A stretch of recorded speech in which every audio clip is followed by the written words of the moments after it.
중간에 미팅이 너무 길어져가지고 100%다 만들지 못했고요. 그러면은 오늘 준비한 자료를 같이 한번 보겠습니다. 그래서 오늘은 저희가 지난 시간에 아주 중요한 얘기를 했어요. 컨볼루셔널 뉴럴넷이 뭔지, 그리고 왜 생겼는지 그런 얘기들을 했습니다.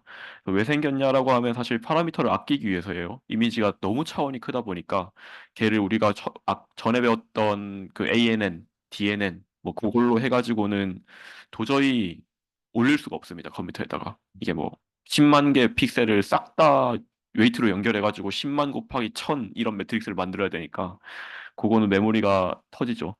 그래서 불가능해서 파라미터를 공유하게끔 하는 네트워크를 제안을 하고 그 공유를 하기 위해서 되게 특이한 연산을 했었죠. 컨볼루전이라고 하는 연산을 했습니다.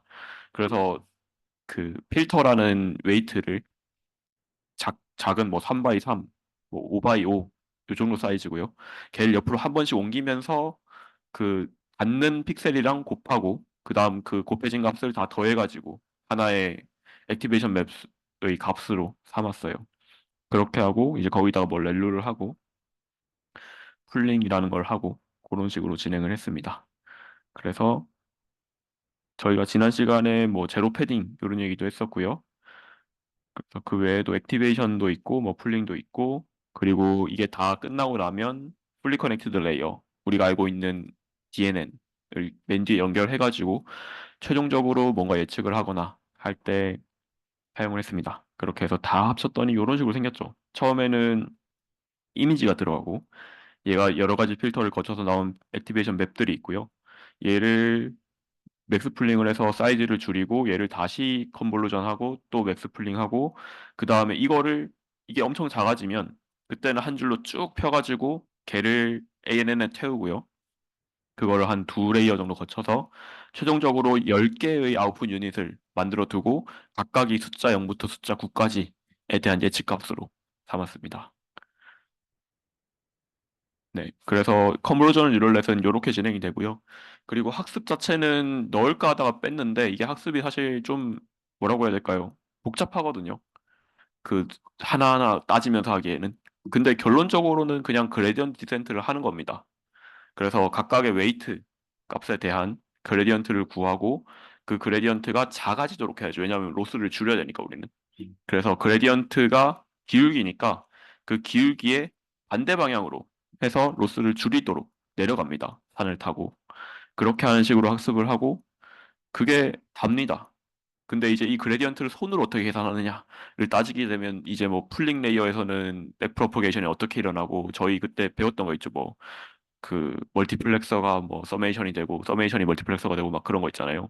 그런 테크닉을 다시 배워야 되기 때문에 그런 뭔가 복잡하고 지저분한 거는 다 빼고 그냥 백프로퍼게이션이 잘 되면 이제 모델의 로스가 줄어들고 그 분류 성능이 높아지고 하는 게 진행된다 하는 걸로 그냥 그 대체를 할게요. 그리고 실제 구현도 백프로퍼게이션은 사실 자동으로 해줍니다. 그래서 우리가 손으로 백프로퍼게이션을 계산할 일이 사실은 없어요. 그래서 여기서는 스킵을 하고 이제 여러분들이 뭐 대학원에 가셔서 제 수업을 또 들으시게 되면 그때는 자세하게 알려드리겠습니다. 이게 어떻게 백프로퍼게이션이 되는지 손으로 계산하는 방법을 같이 해보죠. 그때는. 네. 그래서 학습은 그렇게 된다라고 이해해 주시고 그 학습을 하는 데 있어서 몇 가지 테크닉이 있어요. 그래서 그 모델의 성능을 높이기 위해서 어떤 걸 할 수 있느냐에 대해서 말씀을 드릴게요. 일단 첫 번째로 할 수 있는 거는 데이터 어그멘테이션이라는 게 있습니다. 그래서 잠시만요. 네. 데이터 어그멘테이션이 뭐냐 하면 어그멘테이션은 증강이거든요. 뭔가 뻥튀기 한다, 불린다 그런 뜻입니다. 그래서 데이터를 불린다라는 뜻이고요. 우리가 트레이닝 데이터를 열심히 모았어요. 뭐 사진들을 찍었습니다. 나비 사진들을 찍었는데 나비가 별로 안 보이고 저도 뭐 카메라에 한계가 있어서 한 1000장 찍었어요. 열심히 노력해가지고. 근데 1000개로 몇십만 픽셀짜리 이미지를 학습하는 건 되게 어렵거든요, 사실. 이미지가 몇만 장, 몇십만 장은 필요합니다. 그래서 얘를 어떻게 할까 하다가 데이터를 불려보자 라고 해서 이제 여러 가지 뭔가 데이터에 가공을 하는 거죠. 근데 그 가공을 이제 트랜스포메이션이라고 합니다. 그래서 쓰면 트랜스포메이션이에요.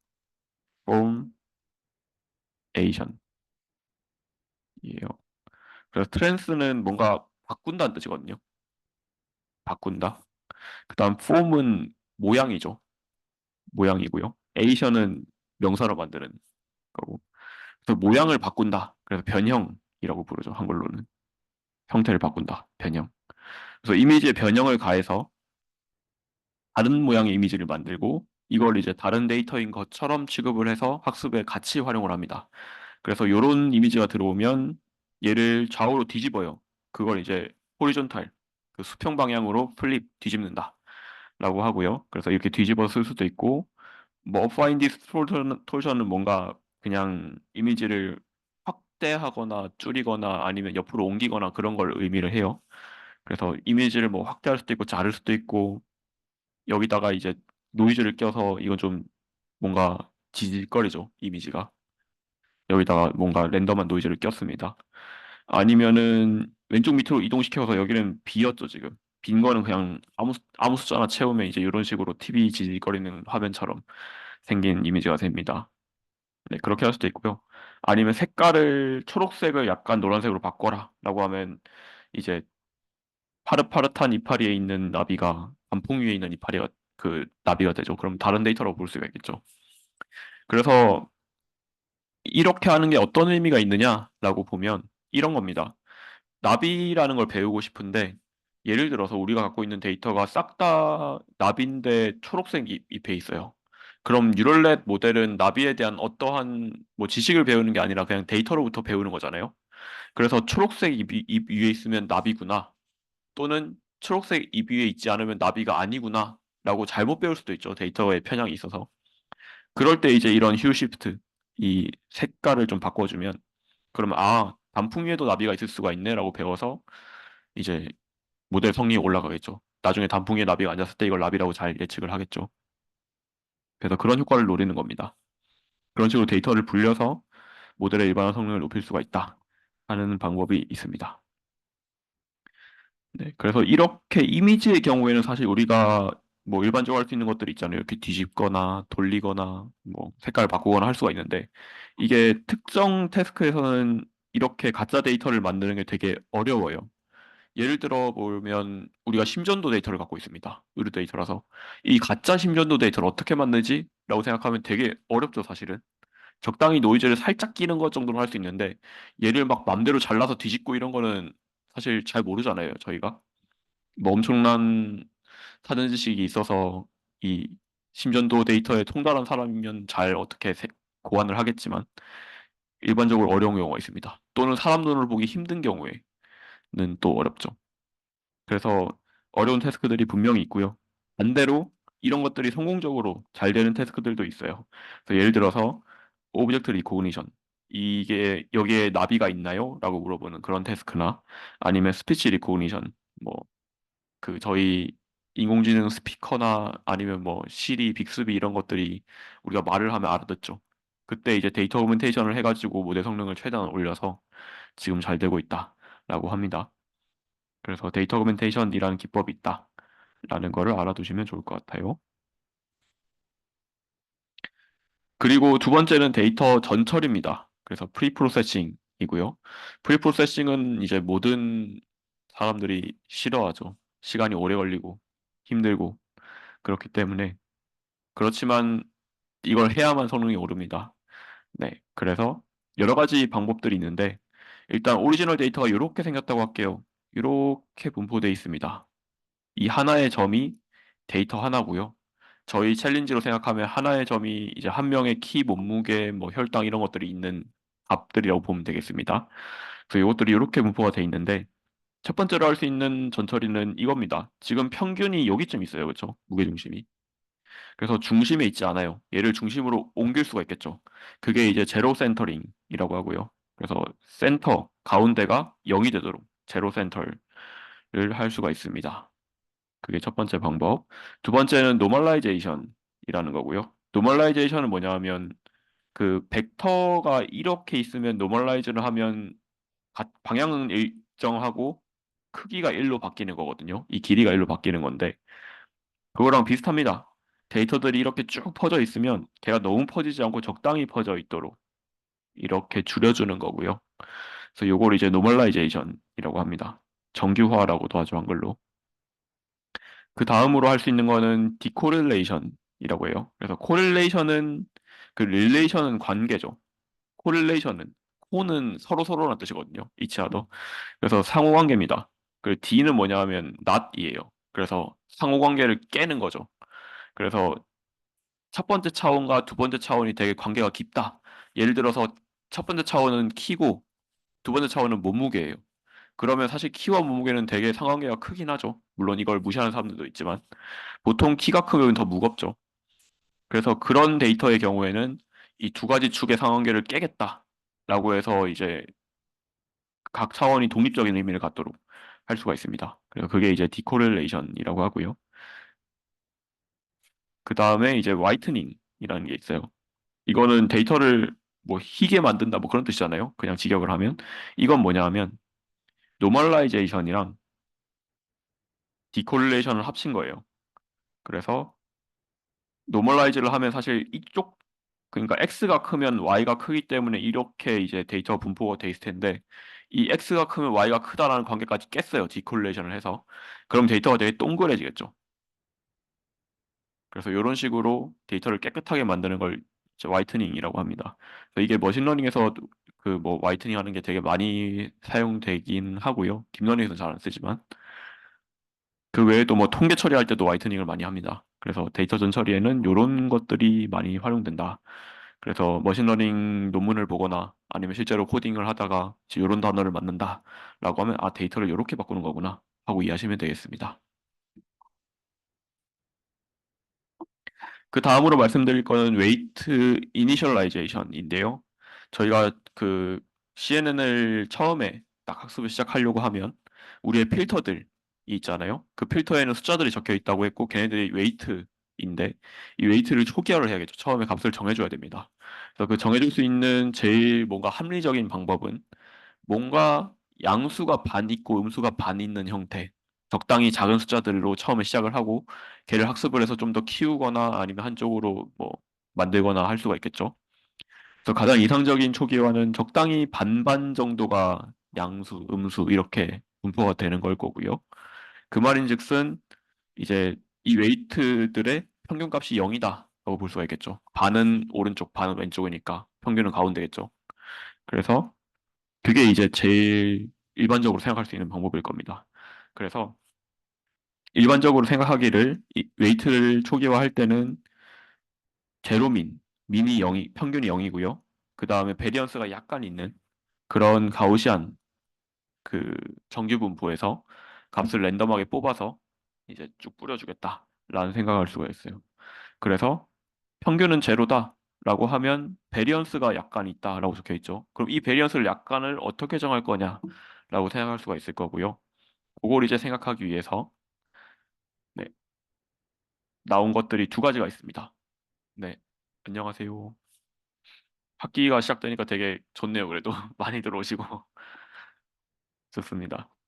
그래서 이제 여러 되게 유명한 머신러닝의 대가들이 이 초기화하는 방법들을 제안을 했어요. 그래서 제비어라는 사람이 제비어 이니셜라이제이션, 그 다음에 허라는 사람이 허 이니셜라이제이션 이렇게 제안을 했고요. 얘네들을 어떻게 하는지 알아보기 위해서 일단 뉴럴넷을 간단하게 살펴보면 우리의 뉴럴넷이 여기 있습니다. 그래서 레이어 하나가 있고 여기 웨이트 W라는 게 있어요.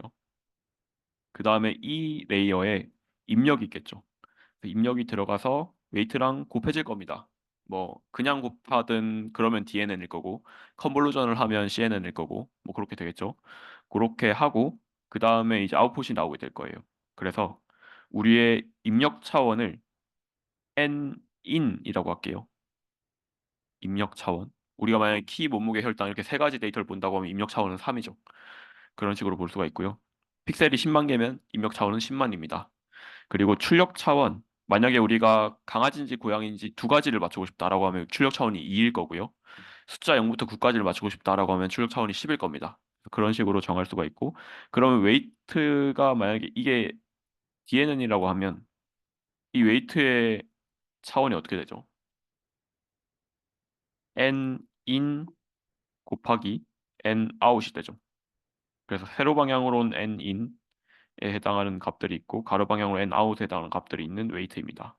그래서 n인이 3개, n 아웃이 2개면 이런 식으로 연결되어 있는 거죠. 이렇게 3개, 2개에 대해서. 이런 상황을 생각하시면 될 것 같고요. 얘네들이 실제로 어떻게 초기화를 하고 있냐를 보면 평균은 뭐 동일하게 0이고요. 베리언스가 얼마인지를 살펴보시면 되겠습니다. 그래서 제비어라는 사람이 두 가지를 제안했는데 첫 번째는 인풋의 사이즈로 분의 1만큼의 그 베리언스, 베리언스가 뭐죠? 분산을 갖는 정기분포에서 랜덤하게 값을 뽑아서 초기화를 해라. 그래서 코드는 이렇게 생겼습니다. 그리고 이게 데이터가 앞으로 또 가지만 우리가 백프로포게이션 할 때 뒤로도 가잖아요. 그래서 두 개를 같이 고려하겠다라고 해서 인풋 차원도 고려하고 아웃풋 차원도 고려하는데 이제 두 개니까 이렇게 해가지고 또 초기화를 하고요. 이제 이렇게 하는 방법도 같이 제안해서 두 가지를 제안했고 이 허라는 사람은 뭐 이렇게 두 배로 넓은 베리언스를 갖고 랜덤하게 초기화를 하네요. 그래서 얘네들이 이제 제비어라는 사람이 제안한 방법들은 보통 시그모이드 액티베이션 펑션을 갖는 뉴럴넷에서 잘 동작한다라고 알려져 있고요. 이 허라는 사람이 제안한 거는 렐루, 그 우리 CNN이 렐루를 주로 쓴다고 했죠. 그 CNN에서 주로 잘 되는 방법입니다. 그래서 이 뉴럴 네트워크의 웨이트를 초기화하는 것도 되게 중요한 학습 테크닉이 되겠습니다. 그 다음으로는 우리가 정규화, 레귤라이제이션을 할 텐데 그 앞에서 배웠던 레귤라이제이션은 이런 거였잖아요. 우리의 로스에다가 뭐 웨이트에 투놈을 더하든 원놈을 더하든 이렇게 더했습니다. 그렇죠? 그래서 웨이트를 그 로스도 줄이지만 웨이트 값도 작아지게 만들겠다. 그런 걸 배웠었는데 이제 이 CNN에서는 주로 쓰는 가장 많이 쓰는 레귤레이션 기법은 드랍아웃이라는 게 있어요. 그래서 얘는 조금 더 간단한데 우리가 앞에서 배운 레귤라이제이션은 웨이트 값을 0으로 만들도록 뭔가 제한을 거는 거였잖아요. 여기서 어떻게 하냐면 그 모델의 값을 그 액티베이션 값을 쓸 건지 말 건지를 랜덤하게 결정을 합니다. 그 말인즉슨 원래는 당연히 컨볼루전 하고 액티베이션 맵 나오면 그걸 다 써서 다음 또 컨볼루전 하고 또 액티베이션 나오면 또 다 써서 컨볼루전 하고 이렇게 가는 건데 근데 그렇게 하지 않고 여기서 일반적으로 50% 확률로 50% 확률로 우리가 액티베이션이 되면 걔를 지워요. 안 씁니다. 50% 확률로 살려요. 그렇게 쓰는 거예요. 그래서 CNN은 좀 복잡하니까 ANN으로 생각을 해보면 원래는 이렇게 네트워크를 통으로 써서 이제 고양이 이미지가 들어오면은 얘를 전부 다 이제 히든 유닛으로 계산을 하고요. 그다음에 또 다음 히든 유닛으로 계산하고 그다음 아웃풋 유닛으로 계산을 해서 아 고양이다 이렇게 하는 게 이제 일반적인 ANN이고요. 드랍아웃을 적용하게 되면 어떻게 되느냐? 우리가 인풋부터 적용을 해요. 그래서 고양이가 픽셀들이 이렇게 들어갈 텐데 만약에 이 부분이 고양이의 뭐 오른쪽 손에 해당하고 그 다음에 이 부분이 고양이의 입, 이 부분이 고양이의 뭐 왼쪽 귀, 이 부분이 고양이의 눈에 해당한다고 해볼게요. 그럼 랜덤하게 절반을 지웁니다. 그러면 얘랑 얘가 걸렸어요. 그러면 입이랑 귀는 안 보겠다라는 거죠. 그래서 오른쪽 발이랑 눈만 보고 이제 다음으로 가요. 그래서 사실 얘네 계산을 다 할 수가 있겠죠. 그래서 이 네 개가 계산됐어요. 그럼 여기서 또 절반을 랜덤하게 지웁니다. 그래서 나 이거 안 볼 거야. 이거 안 볼 거야. 해서 값을 지워버려요, 그냥. 그럼 얘 둘밖에 못 쓰죠, 이제. 이 둘만 가지고 또 다음을 구해요. 이렇게. 값 세 개를 구하고, 그 다음 또 랜덤하게 반을 지워요. 그랬더니 얘 하나가 걸렸어요. 그래서 얘도 안 쓰고, 또 이제 얘랑 얘만 써가지고 맞춥니다. 그래서 고양이다를 맞추도록 학습을 시키는 거예요. 그리고 다음 고양이가 들어왔어요. 그러면 또 앞발, 입, 왼쪽 귀, 눈 이렇게 들어가 있죠. 예를 들어 우리 헬스케어 데이터면 그 키, 몸무게, 혈당 이렇게 들어갈 겁니다. 그러면은 이번에는 새로 랜덤하게 뽑아요. 똑같이 입이랑 귀를 지우는 게 아니고 또 랜덤하게 뽑아서 이번에는 앞발 안 보고 입을 안 보고 귀는 보고 눈은 보겠다. 이런 식으로 또 다른 랜덤하게 보는 거죠. 그렇게 해서 이제 이미지 전체를 다 보고 예측을 하는 게 아니고 그중에 랜덤한 일부만 볼 거고 또 다음 레이어로 가서 히든으로 가도 얘를 다 쓰는 게 아니라 그중에 절반 정도만 랜덤하게 쓰겠다라는 거예요.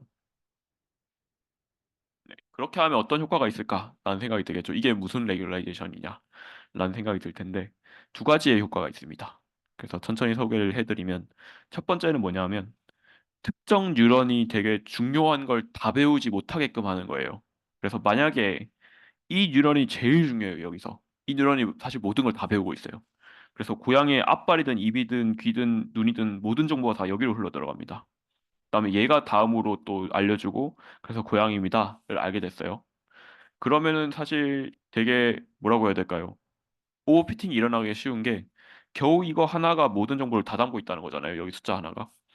그래서 새로운 데이터에 적용할 때 성능이 되게 낮아질 수밖에 없고요. 그래서 얘의 쏠림을 막기 위해서 얘를 랜덤하게 안 보고도 고양이인 걸 맞춰야 되죠. 그래서 50% 확률로 날린다는 게 그런 효과가 있습니다. 그래서 하나의 노드 그 히든이든 인풋이든 그런 노드에 정보량이 쏠리지 않도록 하는 역할이 있습니다. 그리고 만약에 뉴럴넷이 배우다가 약간 야비한 방법을 알아냈어요. 예를 들어서 눈을 봤더니 눈에 초록색이 있으면 그냥 고양이네. 강아지는 절대로 눈에 초록색이 없네 하는 걸 알아냈어요. 그럼 눈만 보겠죠. 손이든 귀든 다 필요 없습니다. 그냥 눈만 보고 맞추려고 할 거예요. 근데 그러면 만약에 고양이 눈이 초록색이 아닐 수도 있잖아요.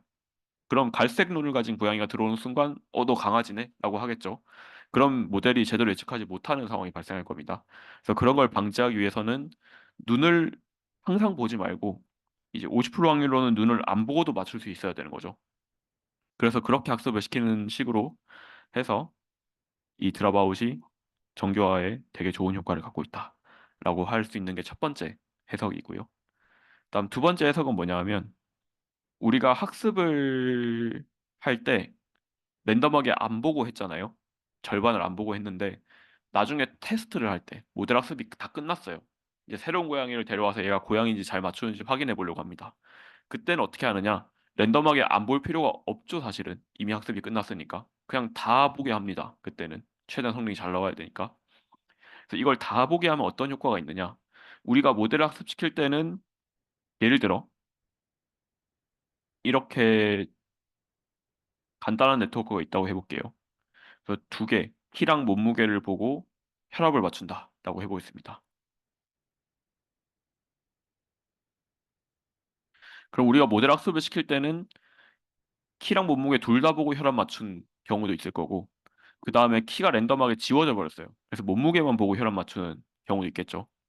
그리고 키만 보고 혈압을 맞추는 경우도 있을 겁니다. 세 가지가 다 있을 거예요. 그렇게 해서 최대한 잘 학습을 해가지고 이제 모델 파라미터가 정해진 상태죠. 그 다음에 우리가 예측을 할 때는 키랑 몸무게를 둘 다 보고 하는 거죠. 그러면은 키를 보고 혈압을 맞추는 모델이 있고 몸무게를 보고 혈압을 맞추는 모델이 있습니다. 이 두 개를 더하면 키랑 몸무게를 보고 혈압을 맞추는 모델이잖아요. 이게 사실은 저희가 혈압 예측하는 그 챌린지를 했을 때 이런 거 했었잖아요. 잘 되는 모델 한 세 개 가져와가지고 그 세 명한테 물어봐요. 이 사람 고혈압이니? 고혈압이니? 고혈압이니? 물어보고 이제 두 명이 고혈압입니다 라고 했어요. 두 개 모델이. 그러면은 이제 고혈압이라고 하는 애 두 개, 고혈압이 아니라고 하는 애 하나니까 그럼 최종적으로 고혈압이다 이렇게 투표를 결정을 했었죠. 근데 그런 효과가 여기서 나타나는 거죠. 키만 보고 고양이라고 하는 모델, 몸무게만 보고 고양이래 혈압 고혈압이라고 하는 모델, 몸무게만 보고 고혈압이라고 하는 모델 두 가지가 결론적으로 수학적으로는 더해진 상태죠, 지금. 다 보겠다는 거는. 그래서 그 두 가지를 다 보고 예측을 하겠다라는 건 결국에 이런 투표를 하는 그런 앙상블의 효과가 있다. 수학적으로 그렇다라고 말을 할 수가 있을 겁니다. 그렇죠? 그래서 첫 번째, 그 정보량이 하나의 노드의 쏠림을 막아준다. 두 번째, 앙상블 효과가 있다라고 말씀드릴 수 있습니다. 참고로 이 문제가 제가 2019년도에 그 구글 본사의 인턴 면접을 봤었거든요. 그때 면접 문제였어요. 드랍아웃의 의미를 설명하세요. 그래서 제가 이거 두 개 말하고 합격했습니다. 사실 세 번째 또 있어요. 세 번째는 완전 수학으로 들어가서 하는 게 있는데 그거는 얘기 안 했는데도 되더라고요. 네, 그렇습니다. 그래서 기억해 주시길 바라면서 썰을 풀었고요. 고양이 사진도 제가 아까 전에 아침에 손수 구해서 다 잘라서 넣었습니다. 그래서 기억해 주시라는 의미에서 최대한 자세하게 준비했습니다. 네, 다음으로 이것도 굉장히 중요한 테크닉인데요. 배치 노멀라이제이션이라고 하는 방법이에요. 줄여서 배치 놈이라고 부릅니다. 그래서 이것도 머신러닝 모든 머신러닝 모델 그리고 현재 사용되는 모든 딥러닝 모델에 다 사용되고 있는 방법이고요. 얘도 일종의 정교화 기법이에요. 그래서 얘는 뭐를 하는 거냐라고 하면 데이터가 들어오잖아요. 그럼 데이터들이 막 들쭉날쭉할 겁니다. 그렇죠? 그래서 키가 뭐 키 말고 몸무게랄까요? 키가 몸무게가 뭐 정말 말라서 30kg인 사람도 있을 거고 몸무게가 150kg인 사람도 있을 거예요. 이게 굉장히 들쭉날쭉하죠. 그리고 또 몸무게는 그런데 이번에는 뭐가 있을까요? 음, 음, 이번엔 나이로 하겠습니다. 나이로 하면 사실 100을 넘기긴 힘들죠. 뭐 해봤자 120 넘기기가 힘들죠. 나이는 뭐 5살도 있을 거고 50살도 있을 거고 75살도 있을 겁니다. 그러면은 처음에 몸무게 관점에서는 30에서 뭐 170, 180 이렇게까지 가는데 키는 지금 키래 나이는 5에서 뭐 80 이렇게밖에 안 되잖아요. 그럼 범위가 되게 다를 거고 각 피처마다 범위가 너무 다르고 분포가 되게 다르죠. 그래서 그런 것들이 사실 모델 학습을 되게 불안정하게 만드는 요소예요. 그래서 예를 들어 몸무게에 연결된 거는 값이 너무 크니까 웨이트를 되게 작게 해야 되고 그렇죠. 그리고 나이에 연결된 거는 나이 값은 되게 작잖아요. 5살, 6살, 뭐 25살 이거밖에 안 되니까. 몸무게는 90kg, 80kg 이렇게 되게 큰 값인데 나이는 작잖아요. 그러면 몸무게에 연결된 웨이트는 되게 작아야 되고 상대적으로 나이에 연결된 건 커야 어느 정도 밸런스가 맞겠죠. 그 상태에서 그레디언트 디센트를 한다라고 하고 러닝 레이트를 다 똑같이 맞추면 그러면은 이 몸무게 입장에서는 너무 빨리 변하는 것처럼 느껴질 거고요. 값이 작으니까 원래. 그 나이 입장에서는 너무 느리게 변하는 것처럼 느껴질 겁니다. 그래서 그런 것들이 속도가 안 맞아지기 때문에 되게 그 모델 학습을 되게 불안하게 만드는 요소고요. 그거를 좀 일정하게 맞추자라는 의미에서 이 노멀라이제이션이라는 걸 할 건데 이거를 배치 단위로 한다라고 해서 배치 노멀라이제이션입니다. 배치라는 거는 저희가 예전에 배우기로 이런 거였어요. 그 그레디언트 디센트를 할 때 한 명한테 내려가는 길을 물어보면 틀릴 수도 있다. 그래서 여러 명한테 물어봐 보는 게 좋다.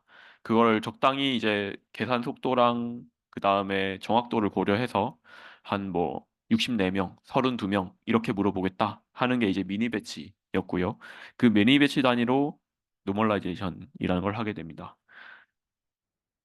그래서 방법론은 뒤에서 말씀드리고 두 가지 오퍼레이션으로 구성되어 있는데 첫 번째는 노멀라이제이션이에요. 그래서 얘는 뭘 하는 거냐? 각 레이어에 들어오는 데이터들이 있잖아요.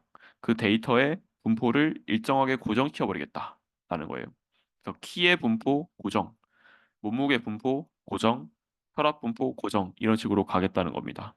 그래서 계산하는 건 뒤에 나오니까 일단 한번 들어봐 주시고요. 네, 그렇게 되면 어떻게 되느냐? 만약에 앞에 레이어에 그 키가 있었어요. 그래서 되게 큰 값들이었습니다. 다 막 170, 150, 뭐 180 이런 값들이 있었어요. 근데 이런 큰 값들이 뒤에도 영향을 줄 수밖에 없죠. 값이 컸으니까 앞에서. 들어오는 값이 크니까 뒤에도 되게 크게 나가겠죠, 또. 그래서 그런 것들을 값을 줄여버리면 앞에서 미리 그러면은 뒤에 영향을 안 주게 되겠죠. 그래서 앞에서 오는 그 큰 값에 의한 영향을 끊어줍니다. 커팅을 한다라고 볼 수가 있고요. 그렇게 해서 이 모델 학습하는 건 사실 뭐 넓게 얘기하면 넓고 멋있게 얘기하면 뭐 러닝 다이나믹스 이렇게 얘기할 수 있을 텐데 그거를 좀 간단하게 만들어줍니다. 그래서 심플리파이를 한다라고 볼 수 있고요. 그렇게 하면 이제 모델 학습이 더 잘 된다라는 걸 이제 트레이닝이 빨라진다라고 말을 하는 거예요. 그래서 이 노멀라이제이션이라는 거는 값이 크고 뭐 너무 퍼져 있고 이러면 그걸 적당히 딱 모아서 작게 만들어주는 그런 역할을 하는데요. 그렇게 하면 문제가 있습니다.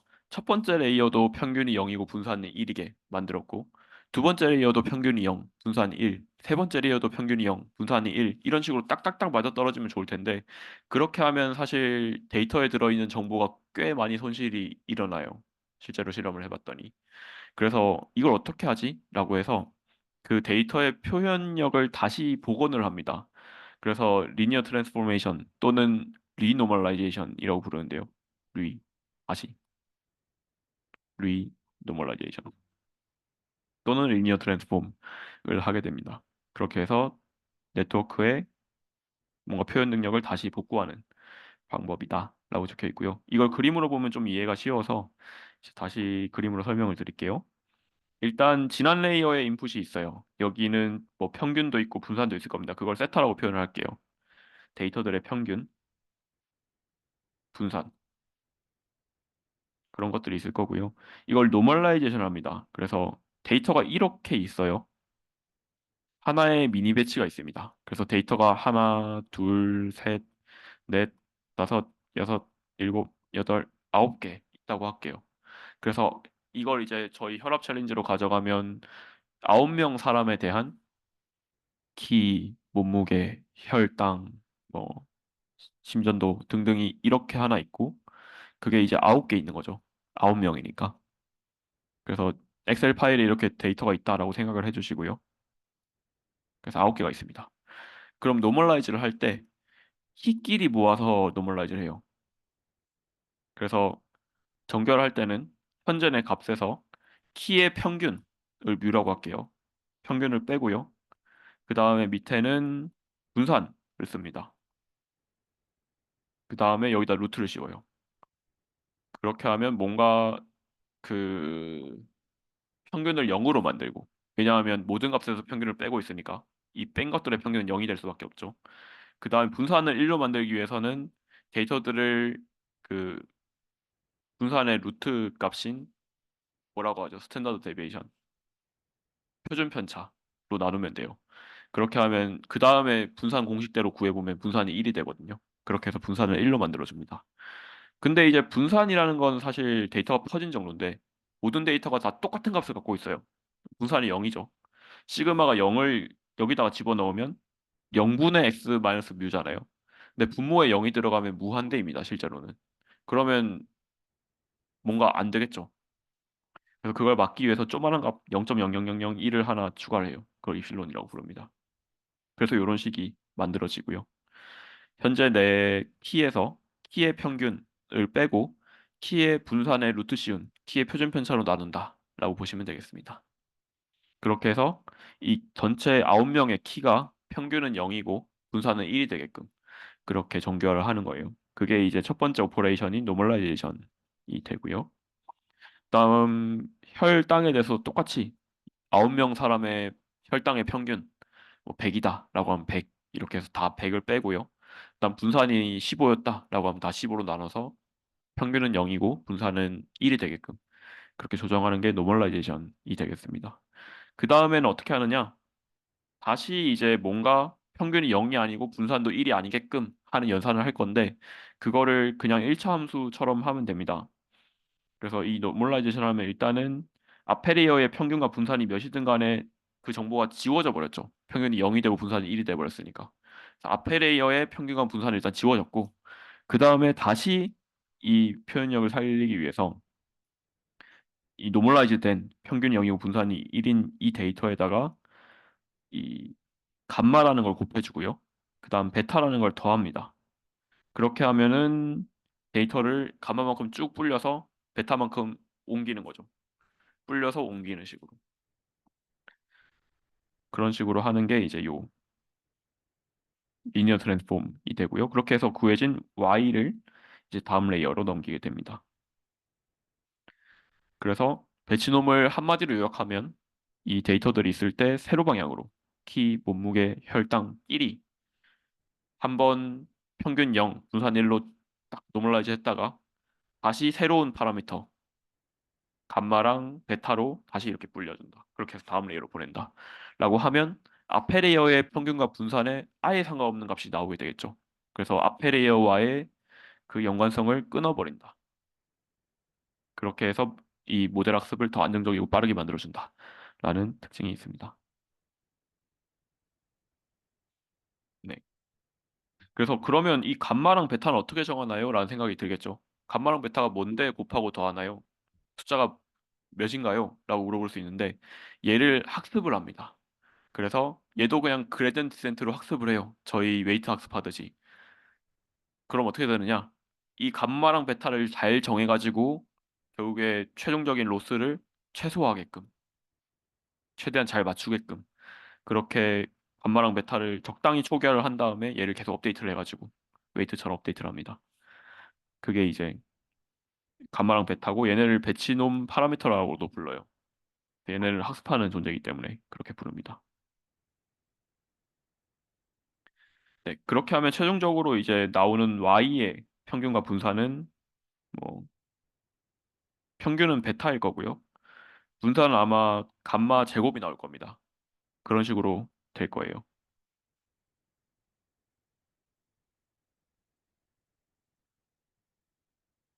네, 그 다음은 이제 하이퍼 파라미터를 잘 정해야 이제 모델 학습이 잘될 텐데요. 일단 우리가 학습하려는 모델의 웨이트 또는 필터 값은 파라미터라고 부릅니다. 그렇죠? 그래서 일단 파라미터를 잘 정하는 걸 모델 트레이닝이라고 불렀어요. 그렇죠? 이건 파라미터를 정하는 거예요. 그 다음에 이 모델 학습 전에 하이퍼 파라미터를 결정을 해줘야 돼요. 그렇죠? 하이퍼 파라미터 결정을 하고 나서 모델을 학습시켜야 됩니다. 그래서 모델을 학습시켰더니 성능이 시원찮아요. 모델의 성능이 별로입니다. 그럼 하이퍼 파라미터를 바꿔서 다시 모델 학습을 시켜야 된다. 라는 거죠. 네. 그래서 이 하이퍼 파라미터에는 뭐 러닝 레이트, 그 그레디언트 센터 할 때 앞에다 몇 곱할 거냐, 그다음 레이어 개수, 레이어 몇 개로 할 거냐, 그다음에 필터 몇 개로 할 거냐, 그다음 미니 배치를 뭐 32명한테 길 물어볼 건지 64명한테 물어볼 건지 그 얘기죠. 그게 다 하이퍼 파라미터로 들어갑니다. 그래서 모델 학습이 이제 이너 루프라고 하면 하이퍼 파라미터는 아우터 루프가 되겠죠. 그래서 이거 하나 모델 학습하는데 오래 걸리는데 근데 이걸 학습하는 걸 여러 번 반복해야 좋은 하이퍼 파라미터를 찾을 수가 있죠. 하이퍼 파라미터를 모델 학습을 해봐야 압니다. 해서 최종 수렴된 성능이 얼마인지 보고 성능이 별로네? 그러면 이제 러닝 레이트 좀 올려가지고 다시 학습해보고 또 레이어 숫자 바꿔서 다시 학습해보고 이번에 혈압 챌린지 하면서 느끼셨죠? 되게 그 뭐 랜덤 스테이트 바꿔서 해보고 또 레이어 개수 바꿔서 해보고 이터레이션 수 바꿔서 해보고 그게 다 하이퍼 파라미터 튜닝 과정입니다. 그리고 그걸 바꿀 때마다 모델 학습을 다시 했어야 했죠. 그런 걸 생각해 주시면 되고요. 그래서 이게 모델 성능에 결국에 영향을 주는데 이제 이거를 계속 바꾸면서 모델 학습을 다시 해봐야 된다. 그리고 얘네를 잘 정하는 게 결국에 모델을 잘 정하는 것과 같다라고 해서 모델 셀렉션이라고 합니다. 모델의 이제 구조에서 레이어 몇 개 할 거냐, 필터 몇 개 할 거냐, 그게 결국에는 모델을 정하는 그런 과정인 거죠. 그래서 이렇게 이름을 붙이고요. 그 이 하이퍼 파라미터를 튜닝할 때는 우선순위가 일반적으로는 어떻게 되느냐? 첫 번째 우선순위는 이겁니다. 러닝 레이트가 잘못된 모델 학습은 망가져요. 너무 작아도 학습이 잘 안 되고 너무 커도 학습이 아예 안 됩니다. 그래서 첫 번째 탑 프라이오리티는 러닝 레이트라고 볼 수가 있고요. 그래서 이게 적당히 잘 괜찮다 싶으면 그때는 우리 옵티미제이션에서 배웠던 모멘텀이나 아니면 히든 유닛 개수, 미니 배치 사이즈 이런 걸 좀 바꿔보면서 실험을 해보고 또 이제 성능을 더 올리고 싶다라고 하면 레이어를 더 늘리거나 줄여보고 아니면 러닝 레이트를 처음에 크게 주고 나중에 작게 줄 수도 있어요. 러닝 레이트를 점점 작게 주는 겁니다. 그게 이제 러닝 레이트 디케이라고 부르거든요. 그래서 디케이 하는 것도 설정을 할 수가 있을 거예요. 그래서 이런 식으로 하이퍼 파라미터들을 튜닝해 볼 수가 있다라고 말씀드립니다. 네. 그리고 실제로 학습하는 그 거를 살펴보면서 뭔가 좀 인사이트를 얻을 수가 있는데요. 먼저 이렇게 그 모델 학습할 때 각 에폭이 있잖아요. 에폭이 뭐냐 하면 몇 바퀴 돌았냐입니다. 그 데이터가 100개면 100개를 한 번 다 모델에 넣어서 그레디언트 센트를 하면 1에폭을 한 거예요. 그러니까 모델을 데이터를 다시 또 한 번 다 넣었어요. 100개를. 그렇게 해서 학습을 시키면 두 번째 에폭 한 거고 이걸 100번 반복하면 100에폭을 학습시킨 거죠. 그래서 이 에폭이라는 거는 이 전체 데이터 셋을 학습 데이터 셋을 몇 바퀴 학습을 시켰느냐예요. 그래서 그걸 한 바퀴, 두 바퀴, 세 바퀴 이렇게 하면서 학습을 진행이 될 거고요. 그동안의 로스를 잽니다. 그래서 로스가 이제 러닝레이트가 적당하면 이렇게 쭉 떨어져서 밑으로 이렇게 내려갈 거고요. 로스가 작아질 거고. 러닝레이트가 너무 커요. 그러면은 우리가 이렇게 비유를 했었죠. 이제 이게 로스예요. 이 높이가 로스고 우리는 공을 이렇게 굴려서 로스가 작은 데로 내려가야 되는 입장입니다. 근데 한 걸음이 너무 큰 한 걸음을 걷는다. 라고 하면 조금 조금 조금 조금 해서 이렇게 내려가야 되는데 이거를 성큼 성큼 성큼 성큼 하다 보면 밖으로 나가버리겠죠, 그냥. 그래서 러닝레이트가 너무 크면 로스가 오히려 늘어나 버리고요, 이렇게. 러닝레이트가 너무 조금 크면 이제 일정 이상 못 내려갑니다. 이거는 공을 입장으로 봤을 때 이렇게 이렇게 이렇게 이렇게 하다가 이게 너무 커가지고 여기서 이렇게 되고 있는 거예요. 이렇게 밑으로 못 내려가고 그게 이제 하이 러닝레이트고요. 러닝레이트가 너무 작으면 어떻게 될까요? 진짜 1mm씩 내려가요. 그럼 한 세월 걸리겠죠. 그래서 너무 느려요, 내려가는 속도가. 그게 문제고요. 적당한 러닝레이트를 갖고 있으면 적당히 이렇게 해가지고 최대한 밑으로 도달을 할 것이다. 라고 해서 러닝레이트를 잘 정해야 한다. 한 걸음을 얼마나 갈 건지 이 스텝 사이즈를 잘 정해야 한다. 라는 거고요. 네, 네.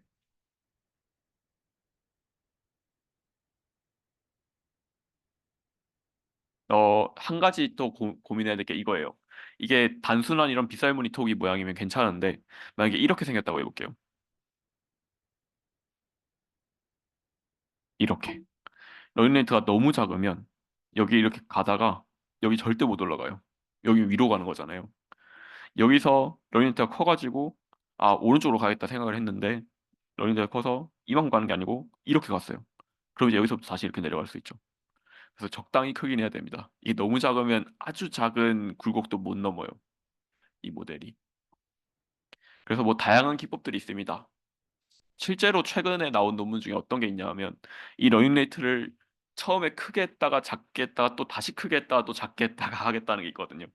그래서 작게 하면 여기 이렇게 빠질 거잖아요. 요쯤에 빠뜨려 놓고 일단 그다음 크게 해가지고 한번 튀겨요 여기다가. 그다음에 또 작게 해서 여기다 빠뜨리고 또 한번 튀기고 또 빠뜨리고 그걸 반복하는 거예요. 그렇게 했더니 잘 되더라 하는 논문이 얼마 전에 나온 게 있습니다. 그래서 그런 걸 생각하는 게 되게 좋은 아이디어긴 합니다.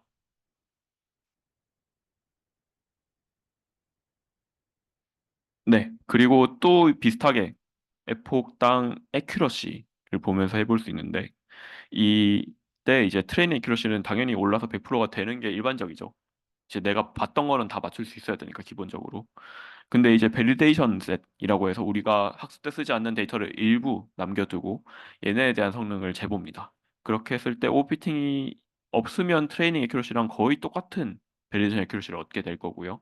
내가 학습 때 본 거나 안 본 거나 동일하게 잘 맞추길 바라는 거죠, 우리는. 근데 오버피팅이 일어나면 트레이닝은 잘 맞추는데 새로운 데이터를 보면 잘 못 맞춥니다. 그러면 이제 에큐러시 간의 차이가 생길 수밖에 없겠죠. 그래서 오버피팅이 약간 있으면 조금 떨어질 거고요. 오버피팅이 심하면 트레이닝 데이터는 다 맞추는데 테스트 데이터는 아예 못 맞추는 그런 상황이 발생할 수가 있겠죠. 이게 생각보다 흔하게 발생합니다. 그래서 이렇게 그래프를 한번 그려보면서 성능을 재보면 그러면은 그 모델의 학습을 진단하는 데 되게 도움이 됩니다. 그래서 제가 대학교 3학년 때 이제 머신러닝을 처음 시작해가지고 처음에 갔을 때 문제가 뭐였냐면 저도 머신러닝을 모르지만 지도 교수님도 머신러닝을 몰랐어요. 그래서 알아서 공부해서 알려달라였거든요, 저한테. 그래서 공부를 했습니다. 그래서 막 코딩하는 걸 배웠어요. 그냥 저는 빨리 만들려고. 그렇게 해서 만들어서 교수님한테 보였더니 잘 되네 했는데 문제는 제가 하이퍼 파라미터 튜닝을 할 줄 몰랐어요.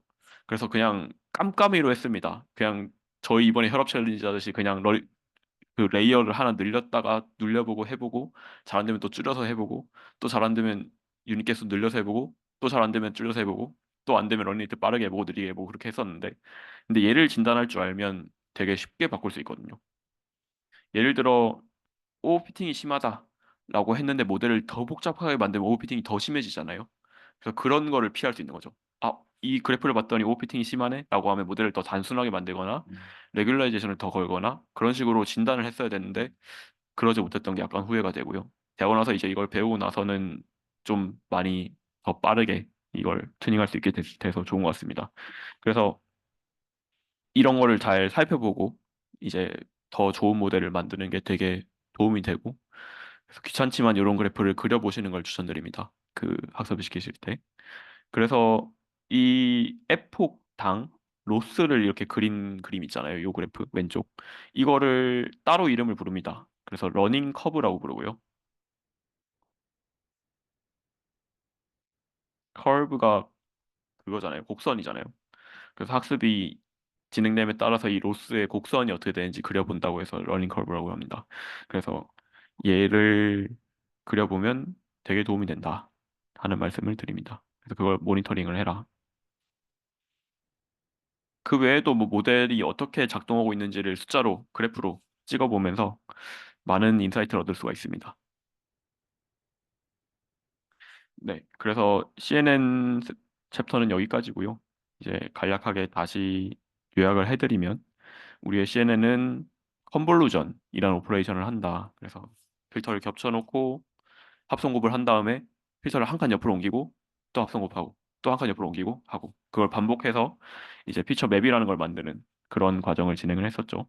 그래서 왜 이렇게 하느냐라고 하면 이미지가 워낙 차원이 크기 때문에 뭔가 그 첫 번째 이미지 차원이 커서 파라미터 쉐어링을 해야 됨. 두 번째 이미지 자체는 되게 사전 지식이 있어요, 우리한테. 이미지는 사실 내 옆 픽셀이랑 되게 연관이 있죠.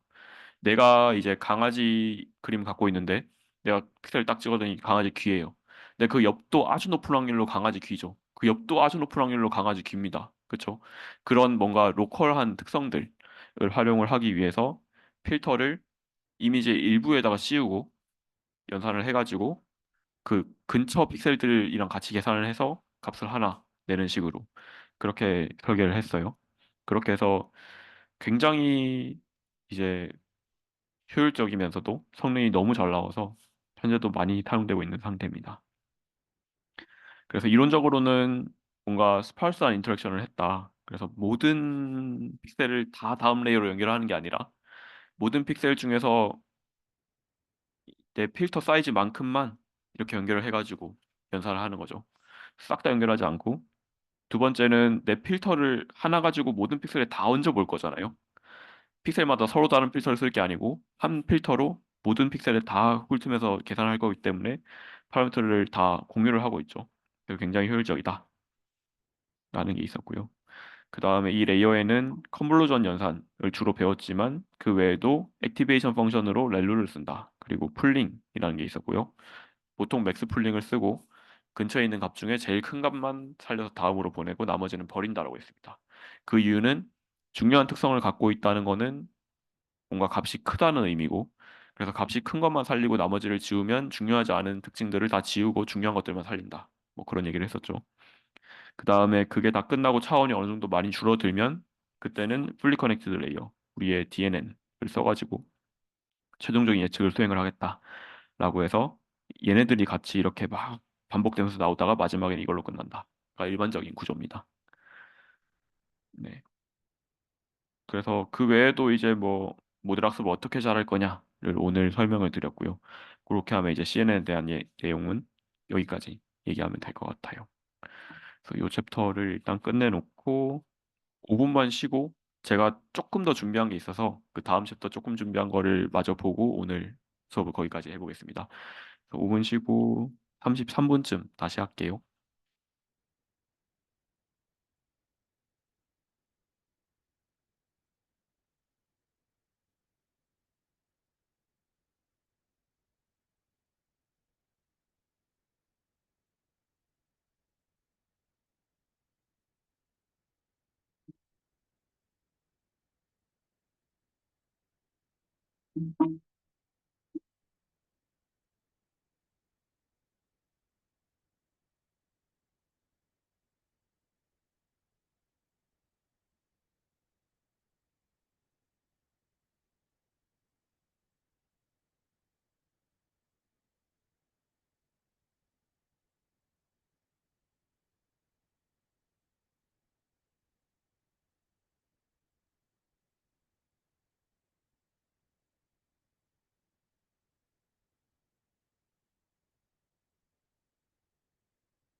아, 맞아.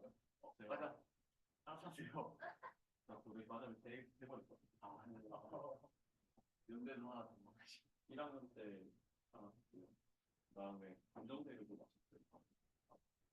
그다음에 2학년 1학년 때 연구 나이 나서 맨날 다 떨어져가지고 그냥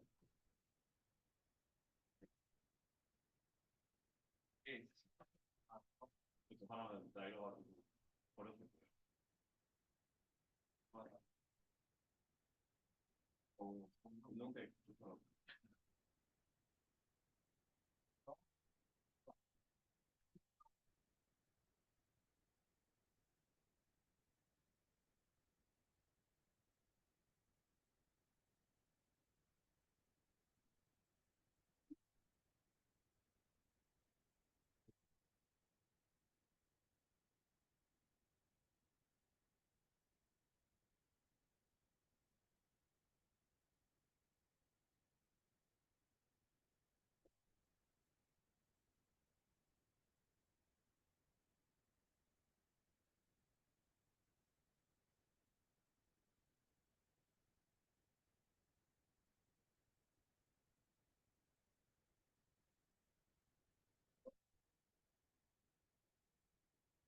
어, 저는 신청을 했는데요. 한 명 배정다 넣었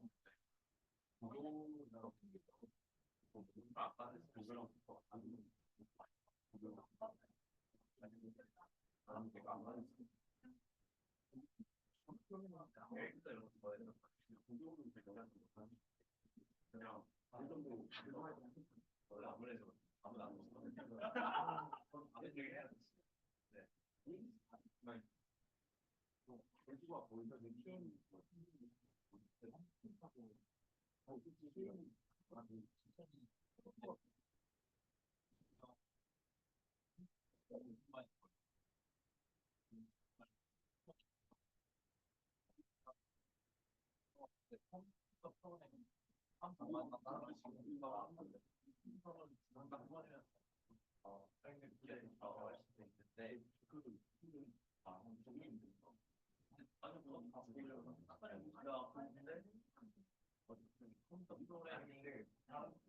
지역한 사람들이 많을까 봐. 거기는 팀원 반반 영수하고 나도 걔를 몇 생각했거든. 뭐 다시 연락들이 없을 거라 그렇게 해서 한 시간에 어쩌다 이냐.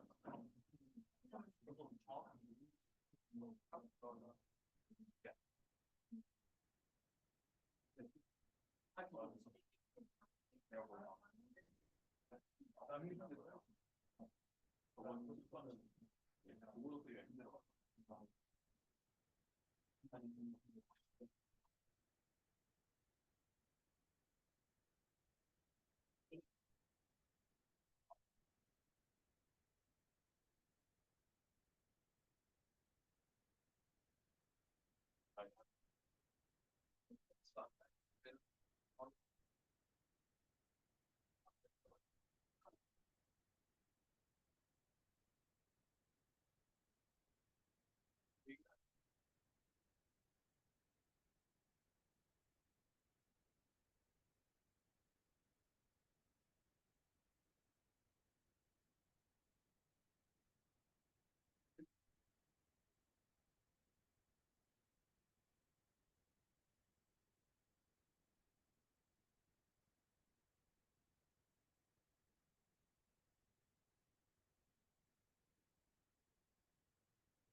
매번 이렇게 다르게 할 거야. 네, 아니면 무조건 앙상블로 계산하는 거야. 아, 그러니까 이게 학습할 때 랜덤하면 지우고요. 네. 학습이 끝나면 테스트를 할 거잖아요. 이제 새로운 데이터를 가져와. 네. 이제 이 모델을 쓰려고 할 때는 새로운 데이터를 가져왔을 텐데 그때 이제 다 쓰는 거예요. 아, 근데 그럼 여러 개 돼 있는 거랑 쭉 나열해서 아니요. 그냥 얘네를 다 섭니다. 그지 말고. 이걸 끝나는 건 0으로 지워버린다. 네. 여기는 곱이 0이니까. 네. 이걸 0으로 랜덤을 바꾸는 걸 안 하고 그냥 이걸 다 계산을 해버려요.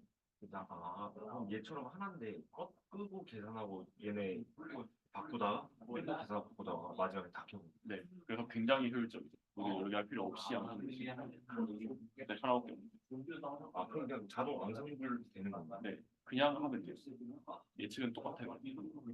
다른 게 없어요.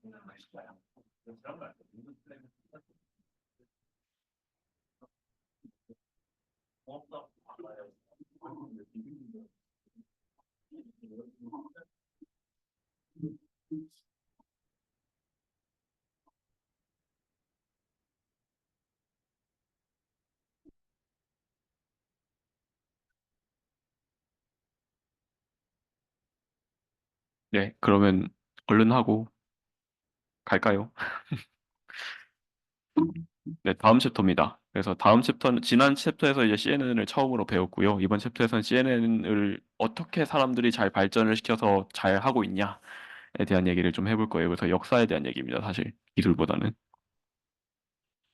그래서 유명한 모델들 네 가지를 소개를 해드리고 그다음 그 외에도 뭐 최근에 나오는 것들 몇 개 말씀드리고 네, 그렇게 하면 CNN을 마무리할 수 있을 것 같아요.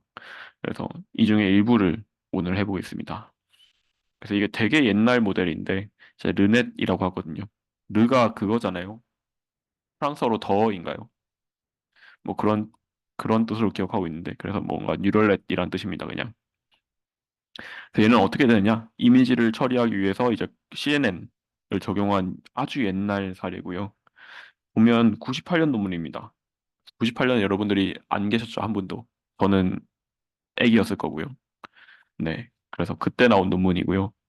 보시면 이미지를 컨볼루전하고 그다음에 또 뭔가 풀링하고 컨볼루전 풀링하고 이제 나중에 그 분리 커넥티드 레이어 해가지고 아웃풋은 10개 중에 하나를 예측하게끔 그렇게 만들어 놨고요.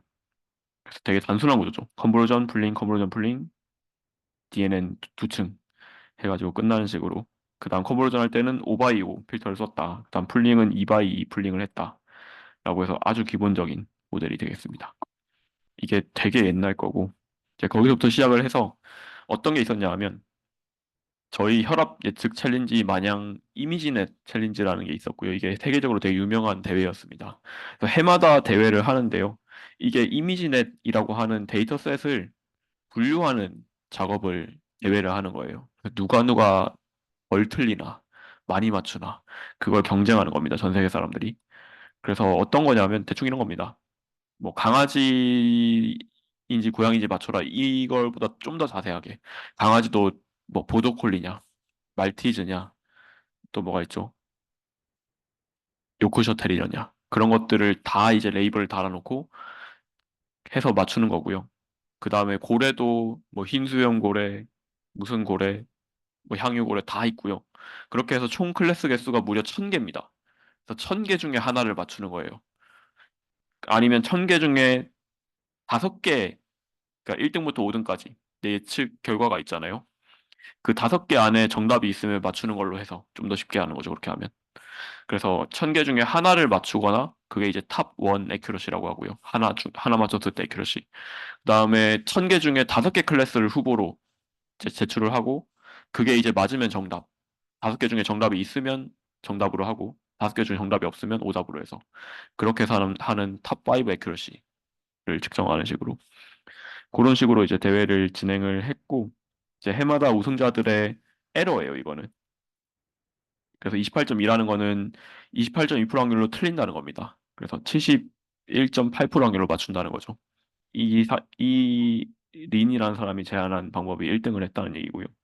그 다음에는 이 두 명이 제안한 게 1등을 했다라고 볼 수가 있겠습니다.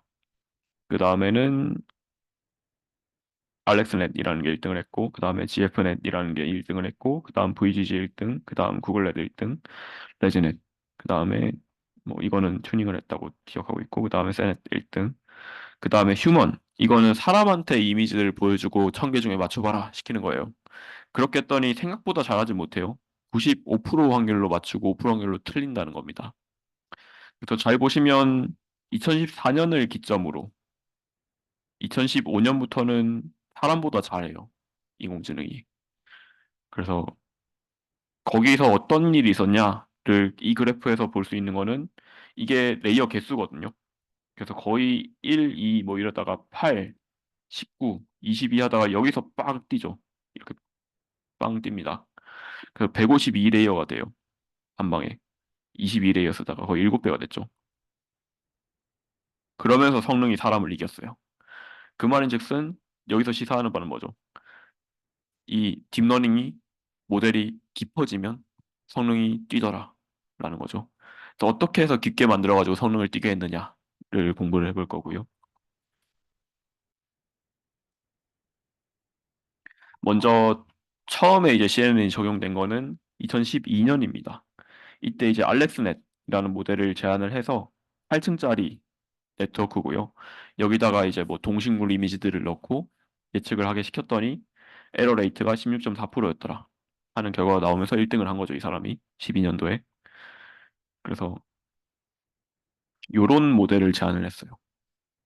보면 사실 요거 하나가 그냥 CNN이잖아요.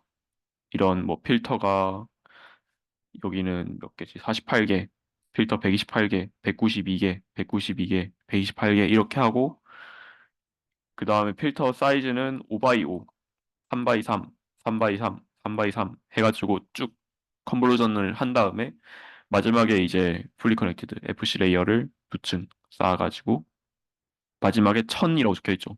그 이유는 뭐죠? 클래스가 1000개니까. 1000개 중에 하나 맞추는 거니까. 그래서 아웃풋 레이어의 노드 개수는 1000개라고 해서 딱 만들어 놨죠. 그렇게 하면 위에만 보면 CNN인데 이걸 보면 두 개 달아놨어요. 왜 두 개일까? 라고 해보면 이 당시가 2012년이라는 키가 있습니다. 2012년이면 제가 고3 때거든요. 그래서 이때는 그 GPU 또는 그래픽카드 성능이 굉장히 나빴어요. 그래서 이렇게 큰 모델이 하나의 컴퓨터에 올라가지 않았습니다. 그래서 이 사람이 어떻게 했느냐? 두 개의 GPU를 준비를 해서요. 모델을 반 잘라서 요만한 거는 첫 번째 GPU에 넣고 요만한 거는 두 번째 GPU에 넣어요. 다 이미지를 이제 첫 번째 GPU에 태우고 두 번째 GPU에 태워서 모델이 요만한 사이즈면 반 잘라서 하나는 GPU 1에 두 번째 절반은 GPU 2에다가 태우는 겁니다. 그렇게 해서 모델을 반 잘라서 두 개에다 나눴다라고 보시면 되고요. 왜냐하면 그때 당시에 GPU의 메모리가 굉장히 작았기 때문에. 네. 그래서 이런 식으로 CNN 모델을 만들어서 당시에는 되게 큰 사이즈죠. 하나에 안 올라갈 정도니까. 그렇게 해서 이제 1등을 했었고요. 이게 이제 알렉스넷이라고 이름을 지었습니다. 왜냐하면 본인의 이름이 알렉스거든요.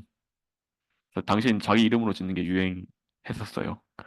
그래서 이때 이제 사람들이 아 나는 꼭 의원넷을 만들 거야. 뭐 이런 식으로 하는 거죠.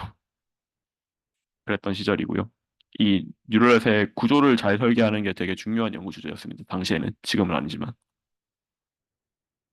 그래서 구조를 살펴보면 뭐 인풋이 이미지 사이즈가 가로 픽셀 개수가 227개, 세로가 227개 이런 이미지가 들어오고요. 그 다음에 뎁스는 3이죠. 3이라는 거는 RGB, 빨강, 파랑, 초록 이렇게 세 가지 그를 통해서 색깔을 나타내기 때문에 3층짜리 이미지입니다. 거기다가 이제 컨볼루전하고 맥스플링, 노멀라이제이션, 컨볼루전, 맥스플링, 노멀라이제이션, 컨볼루전 하고 맥스플링하고 FC 레이어 3개 해가지고 최종적으로 1000개 클래스에 대한 점수를 예측하게끔 했습니다. 그래서 최종적으로 파라미터 개수가 60 곱하기 100만이니까 6천만 개죠. 6천만 개 파라미터를 갖는 뉴럴 네트워크를 제안을 했어요. 이렇게 해가지고 1등을 했다. 그래서 이제 이 모델이 그래서 지금 무슨 소용이 있는데라고 하면 벤치마크로 쓰입니다.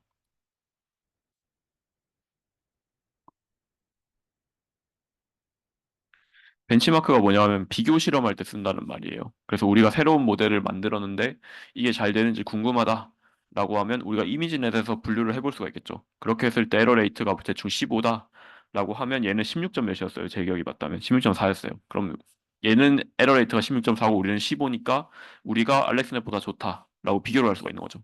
이 비교 대상으로서 활용할 수 있기 때문에 의미가 있습니다. 그래서 이 알렉스넷은 벤치마크로서 잘 활용되고 있다라고 볼 수가 있습니다.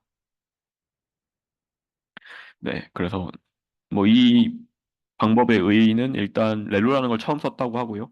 그다음에 노멀라이제이션, 배치놈을 썼다. 그다음에 뭐 데이터 오그멘테이션 쓰고 드랍아웃도 하고 배치 사이즈 128에다가 스토캐스틱 그레디언트 디센트에다가 모멘텀까지 붙였고 그다음 러닝 레이트는 0.01을 썼고요. 그다음에 밸리데이션 애큐러시를 아까 그 그래프처럼 그렸어요. 이렇게 애큐러시 이렇게 올라가는 걸 그렸습니다. 이 폭마다. 그렇게 하다가 이게 이렇게 수렴하잖아요. 그럼 그때는 러닝 레이트를 10분의 1로 하겠다. 지금 0.01이니까 10분의 1에서 0.001로 만들겠다는 거죠.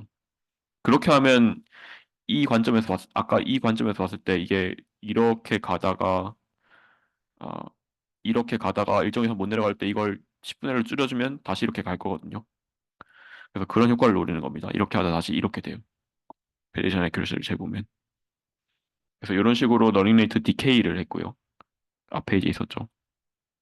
디케이를 했고요. 그 다음에 L2 weight decay 이거는 뭐냐 하면 그겁니다. 그 레귤라이제이션에 요구하는 겁니다. 뭐였냐면 이런 거였어요. 이렇게 하는 거. 로스에다가 이런 레귤라이제이션을 했다는 거고요. 그 다음에 앙상블을 했다. 그래서 CNN을 하나만 쓴 게 아니고 7개를 썼습니다. 그렇게 했더니 성능이 15.4까지 더 내려갔다. 그래서 앙상블은 항상 성능이 오르죠. 그 당시에 지금 나오는 GPU가 GTX 4090 Ti 뭐 이런 게 나오고 있어요. 근데 당시에는 580이었습니다. 되게 옛날 GPU를 썼고요. 당시에는 제일 비싼 거였죠. 580이면. 근데 3GB 메모리를 갖고 있다. 지금은 48GB 정도 될 겁니다, 아마. 그래서 10분의 1 정도 되죠. 그래서 네트워크가 3GB에 올리기에는 너무 크다. 한 5GB 됐으니까. 그래서 3기가 2.5기가에 하나 올리고 또 2.5기가 하나 올리고 이렇게 해서 반쪽에서 넣었습니다. GPU 2개 썼다라고 하고요. 그래서 이때를 지나서 이제 2014년으로 가면 모델이 8층에서 19층, 22층 이렇게 좀 더 깊어진 애들이 1등을 하거든요. 그래서 이때가 사실 딥러닝에 되게 유명해지기 시작하던 시기예요. 그래서 VGG넷, 그다음에 구글넷 두 가지가 있어요. 그래서 VGG넷은 현재도 유명합니다. 그래서 그 영국에 있는 옥스포드 대학인가요? 거기에 이제 VGG라는 연구 그룹이 있어요. 그 공대에. 그래서 그 그룹에서 만든 그런 방법론이고요. 이제 얘의 키 아이디어는 뭐냐? 필터 사이즈가 5x5, 이렇게 7x7 이렇게 크게 하지 말고 작은 필터만 쓰겠다. 3x3 필터만 쓰겠다라고 하고요. 3x3 요만한 거죠. 요만한 것만 쓰겠다. 그리고 네트워크를 더 깊게 쌓겠다. 원래 8층짜리였는데 이제 16층, 19층까지 쌓아버리겠다. 층을 늘리겠다. 그렇게 성능을 올리겠다. 라는 겁니다. 그래서 되게 심플하게 해요. 어떻게 하느냐? 컨볼루전을 할 때는 3x3 필터만 써요. 그리고 제로 패딩 하나씩만 겉에 0으로 두르고 그 다음에 스트라이드 이렇게 한 가지 가는 것도 한 가지만 가겠습니다. 그 다음 맥스 풀링은 2x2로 하겠다. 라고 해서 이 이미지넷 챌린지에서 그 전년도에 11.7%의 에러 레이트가 1등이었는데 좀 많이 올렸습니다. 4.4%는 올려서 7.3%의 탑5 에러를 보여줬습니다. 그래서 논문 모델을 하나만 낸 게 아니고 여러 가지를 냈었는데 논문을 보면 되게 여러 가지 구조들을 제안을 하거든요. 그 중에 유명한 게 이제 16층짜리랑 19층짜리 이 두 개가 유명하고요. 둘 중에는 19층짜리가 성능은 더 좋아요. 근데 보시다시피 층이 더 깊고 그 다음에 더 웨이트가 많죠. 그래서 메모리는 더 많이 잡아먹습니다. 그래서 이게 현재도 꽤 많이 사용되는 벤치마크 모델이에요. 네. 그러면은 작은 필터를 썼다라고 했는데 왜 작은 필터를 쓰냐라고 질문을 할 수가 있겠죠. 그래서 거기에 대한 얘기가 있고요. 이 모델체는 3x3 필터를 쓰고 있다. 근데 이걸 쓰는 게 어떤 효과가 있느냐? 이 3x3 필터가 이제 내가 현재 층에서는 3 곱하기 3만큼 보는 거잖아요, 이미지를. 이렇게 보고 다음 걸 하는 건데, 얘가 또 옆으로 가면서 컨버전을 하면 또 액티베이션 맵이 생기겠죠. 이렇게 해가지고. 이 액티베이션 맵에 또 3x3을 씌우면, 그러면 또 다음 층으로 이렇게 또 연산이 되겠죠. 그러면은, 어, 내가 현재 이 한 픽셀이, 여기 픽셀 한 개라고 할게요. 이 픽셀이 계산되기 위해서 앞에서 어떤 걸 받느냐라고 하면 여기서 이제 3x3을 보고 여기 하나 채우고 또 옆으로 한 칸 가가지고 여기 한 칸 채우고 또 옆으로 가서 여기 한 칸 채우고 해서 9칸을 채우고 이 9칸의 정보를 다 보고 이거 하나를 만든 거잖아요. 그러면 여기 관점에서는 옆으로 이렇게 더 있는 거거든요. 이렇게. 그쵸? 이렇게 보고 이거 채우고 옆으로 한 칸 가서 보고 이거 채우고 옆으로 한 칸 가서 보고 이거 채우고 또 밑으로 한 칸 가서 보고 이거 채우고 옆으로 가서 보고 이거 채우고 해서 9개를 채운 거니까 그래서 이 한 점이 사실 실제로는 이 밑으로 가면 몇이죠? 5x5가 됩니다. 그리고 이걸 3x3짜리라고 생각하면 3x3 이 영역의 데이터들을 생각해 보면 요 밑에 층에서는 7x7 짤이 이제 영역을 다 커버하고 있어요. 그래서 이게 깊어지면 되게 작은 필터를 쓰더라도 이 한 칸씩 가면서 이 점점 더 넓은 영역을 볼 수가 있기 되기 때문에 더 넓은 리스트 필드를 볼 수가 있습니다. 그래서 작은 필터, 적은 수의 웨이트만 가지고 더 넓은 이미지를 볼 수가 있게 된다. 라는 걸 이해하시면 모델의 복잡도를 줄이면서 성능을 올릴 수가 있겠죠. 그래서 이렇게 작은 필터를 쓰면서 깊게 만드는 전략이 성능을 올리는데 좋은 영향을 주게 됩니다. 네. 그래서 더 복잡한 걸 더 적은 파라미터로 할 수 있게 되고요. 그래서 되게 성능을 높이는 데 도움이 됐다라고 볼 수가 있습니다. 그래서 요거는 네, 이해 안 하셔도 되니까 넘어가도 될 것 같습니다.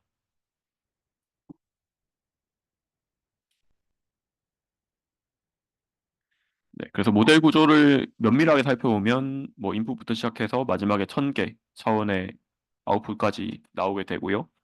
얘네들의 메모리랑 파라미터 수를 세봤더니 메모리는 앞에서 많이 먹어요. 그리고 파라미터는 뒤에서 많이 먹습니다.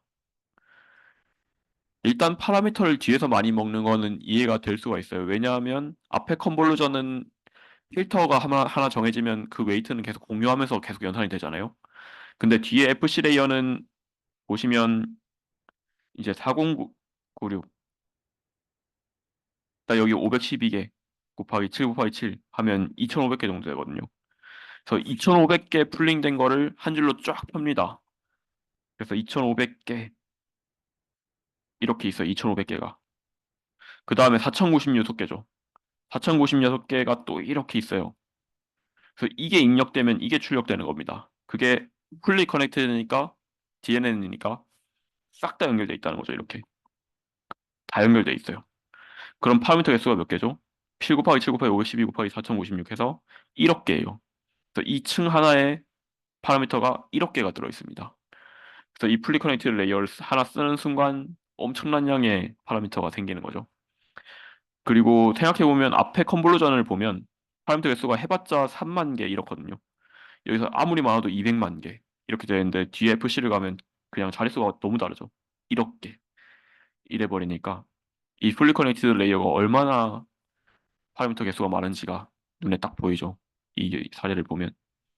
근데 반대로 메모리는 앞에 층에서 많이 먹거든요. 왜냐하면 앞에서는 되게 큰 인풋 이미지를 받아서 처리를 할 거고요. 그 다음에 얘가 점점 풀링을 하고 하면 점점 작아지죠. 풀링하면 반으로 줄잖아요. 또 풀링하면 반으로 줄고, 또 풀링하면 반으로 줄고, 이렇게 해서 뒤에 가면 사실 되게 작아집니다. 이미지 차원은. 그래서 앞에서는 굉장히 큰 차원의 이미지를 다 메모리에 저장해서 연산을 해야 되기 때문에 그 GPU의 메모리를 많이 소모하게 돼요. 그래서 메모리는 앞에서 많이 먹고, 파라미터는 DFC 레이어가 다 차지하고 있다. 라고 이해하시면 되겠습니다. 네. 그래서 비슷한 알렉스네이션랑 비슷하죠. 컨보루전, 풀링, 마지막에 FC 레이어 비슷한데 쌓는 방식이 약간씩 다르고요. 네, 그리고 얘도 마찬가지로 네트워크 하나만 쓰지 말고 여러 개 써가지고 걔네들을 투표해서 최종 결과를 내가지고 앙상블을 통해서 1등을 했습니다. 그리고 여기 보면 FC7이라고 하는 레이어가 있는데요. 여기 이미지를 넣으면 여기에 4096개의 숫자를 갖는 벡터가 생긴다는 거죠. 이미지 하나당. 얘네들이 사실 되게 그 뭔가 이미지라는 그 도메인 자체의 정보를 많이 담고 있어요. 그래서 뭐 사실 이 이미지넷이라는 게 굉장히 뭐 수백만 장의 데이터고 거기 굉장히 많은 정보들이 있겠죠. 그 1000개 클래스에 대한 정보들이 다 있으니까. 그래서 얘네들을 미리 학습을 해두면 내가 새로운 데이터를 넣었을 때 거기에 대해서 좋은 뭔가 피처가 여기 뽑힙니다. FC7에서. 그래서 이미지의 정보들을 되게 압축해서 잘 담고 있어요. 이미지넷으로 학습해놓고 심지어 어떻게 하느냐? 학습은 이미지넷으로 이미 했잖아요. 그 다음에 저희가 의료 영상을 넣습니다. 엑스레이 이미지를 넣어요.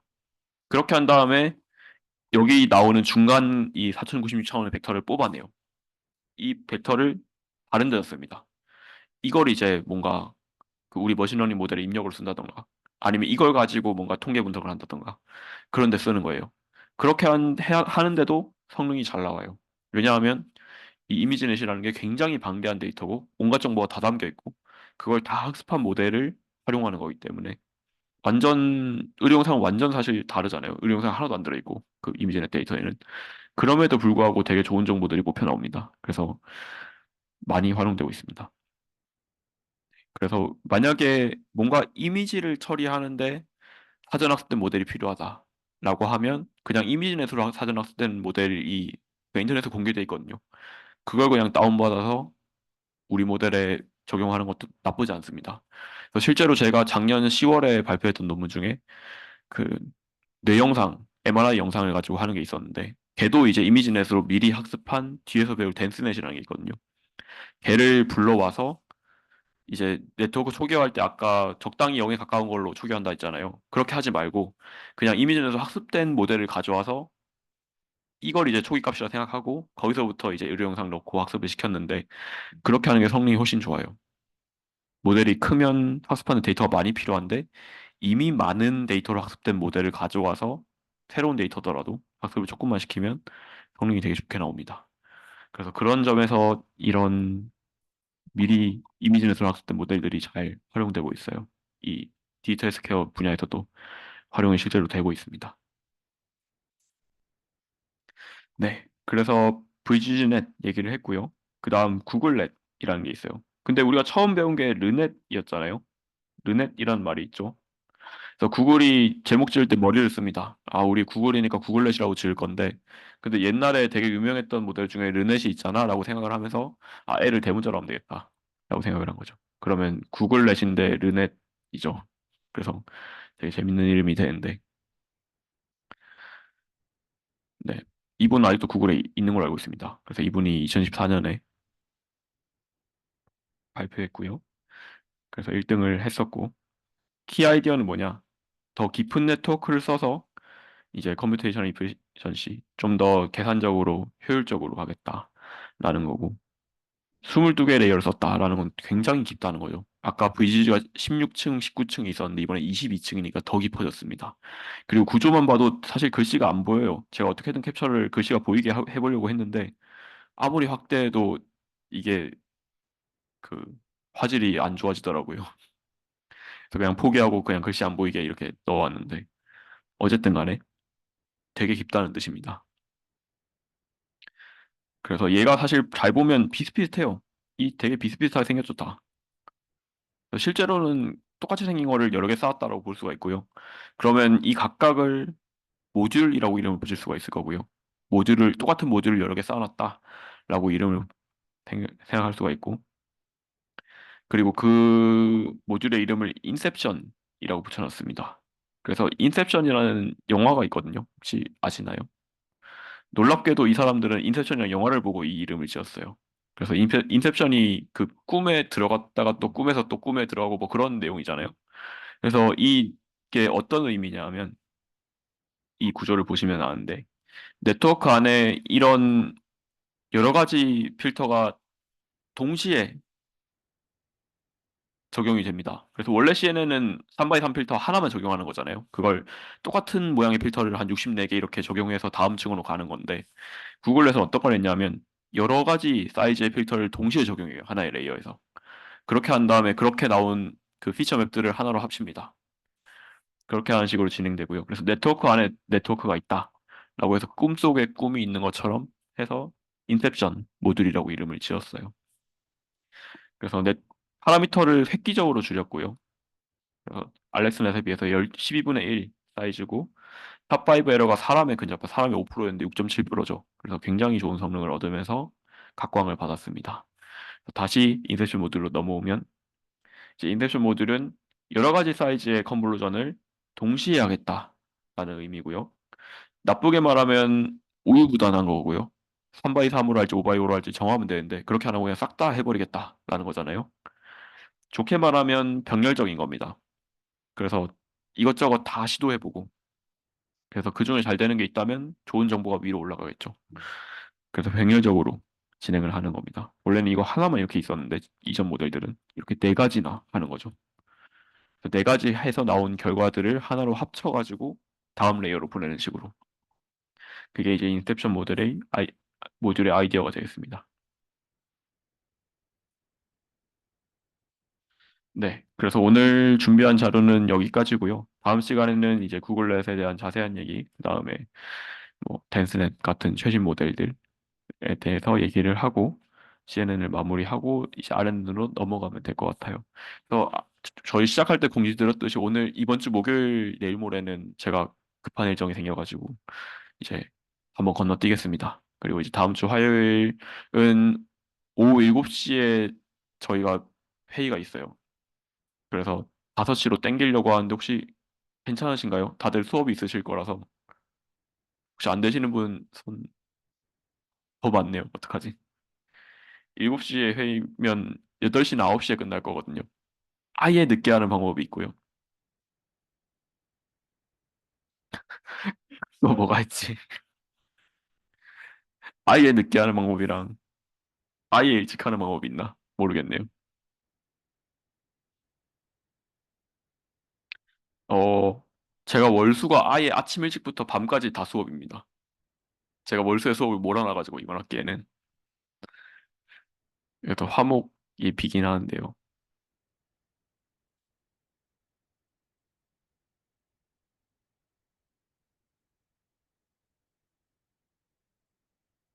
어, 아이디어가 있으시면 어, 혹시 화목 안 되시는 분은 화목은 시간이 어떻게 괜찮으세요?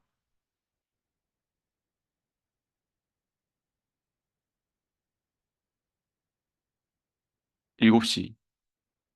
근데 7시에 제가 일이 있어가지고 그 저희 챌린지 하시는 분들 회의가 있거든요.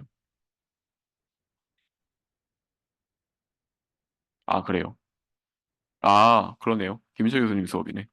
그래서 김철 교수님이 안 된다고 해서 7시에 잡았는데 다 연동이 되네요, 결국에.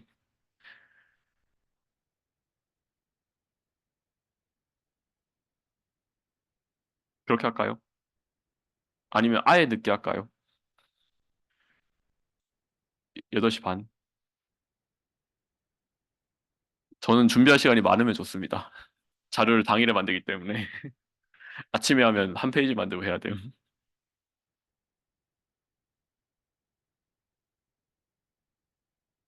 내가 8시 반에 하면 올 수 있다.